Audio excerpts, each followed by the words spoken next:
What is up, YouTube?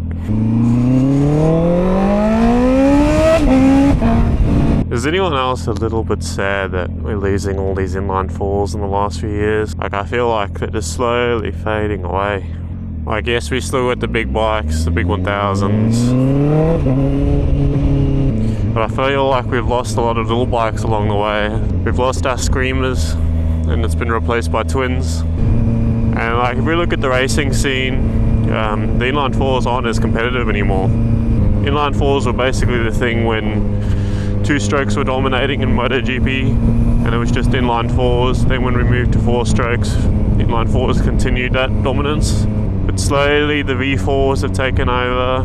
In World Superbike we're seeing the same thing, even in the lower divisions and the 600 classes. I mean, just look at the R9. Damn! Man, I can't get over the inline fours, man. No matter what, they're my favourite engine configuration. Like, the V4s are cool, the CB4 is cool, but the traditional inline 4 is my favourite. See, I used to ride a lot of two-strokes, so like that high RPM power is what I'm used to and what I like. There's a bit of character to it. Only times like I understand where the twins and the V4s make more sense is like when I'm riding with others and they don't have an inline 4. Like, look at example right now in 5th gear, if I open up, like, it's barely going. Like, whereas I've seen other bikes, they'll be in the same gear and they open up and they can go, you know? Whereas I feel like you constantly have to play with the gears, you have to constantly be shifting. I don't know, when you're in that high RPM and you're screaming, man, there's nothing like it. To be honest, I think it's actually, in my personal opinion, I think an inline 4 is a better beginner bike. Because they're not so torquey, there's less chance of whiskey throttling. You can actually like grow into the power a little bit. When it's all that torque down below, like even on a Ninja 400, like they're really torquey, man. But I feel like for a beginner, when all that torque is given to you, it's a little bit overwhelming, especially when they don't have clutch control, throttle control. And I feel like the inline 4 is a better bike to be kind of learning on. Although that being said, because all the power is up top, it is a little bit more tempting to use all that power up top, and that's where the problem is. And I do understand that. Oh, we gotta do a tunnel!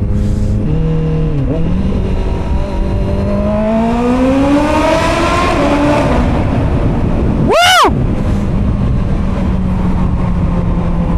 See, it's moments like that, man. There's no other bike that does it like that, man. Oh, it just puts a smile on my face every time. Like, I get it, when you're in traffic it kind of sucks, like it just doesn't do it. When you get an opportunity to let the inline 4 scream, man, there's nothing like it. Like, it's a pretty linear power band, but yeah, all the power is up top. There's not a lot of torque down low. Yeah, I mean, it depends on your style.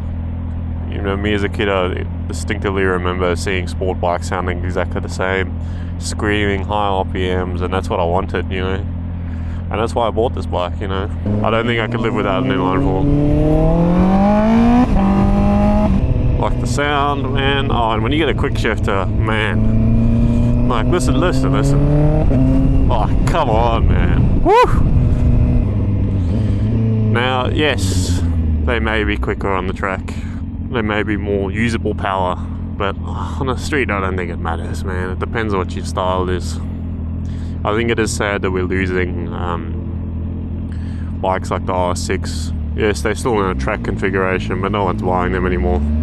Even the CBR600, like in a lot of countries, I think in the Euro countries, they're no longer being manufactured. I may be wrong about that one. Even here in Australia, the CBR600 is ridiculously priced. It's like 30k.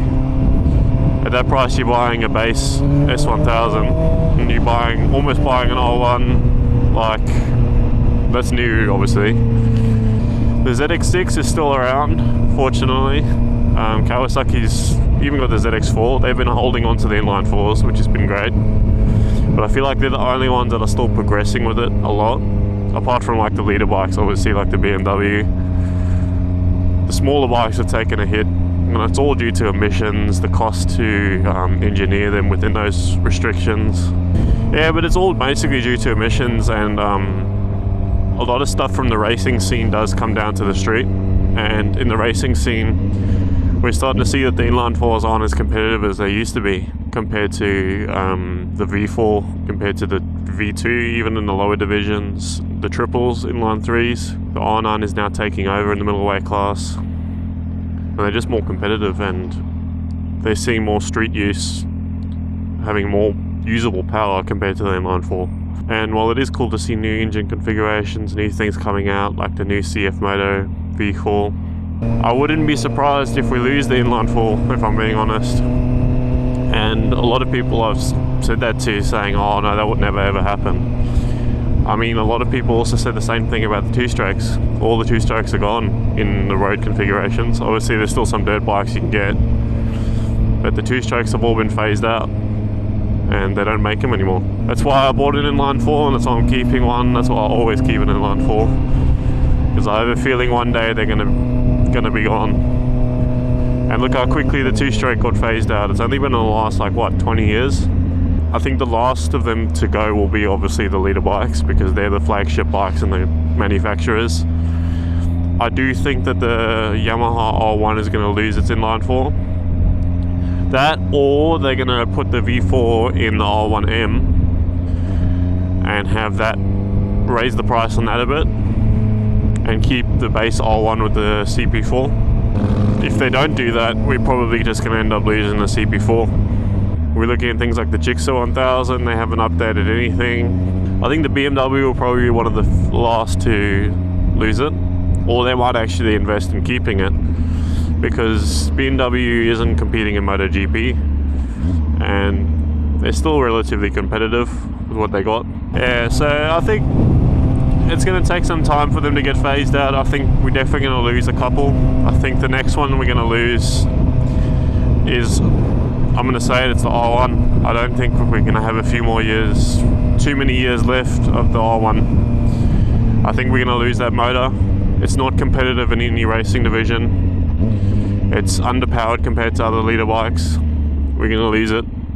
It may not be this year, it may not be next year, but it's only a matter of time. I don't think anyone thought the R6 was ever going to get discontinued, and it did. So it's only a matter of time. And Yamaha's changing their whole lineup now.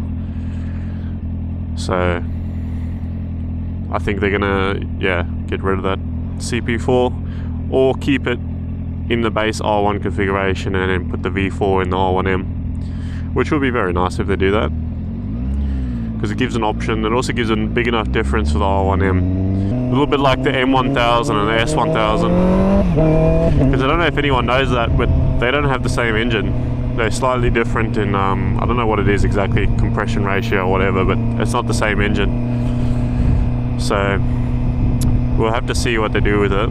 I think Kawasaki, BMW will be one of the last ones to hang on to it. Maybe Suzuki, but I don't think Suzuki's going to update it anytime soon. They just don't seem to care enough to update it. Oh, another inline 4. That's the naked version of my bike.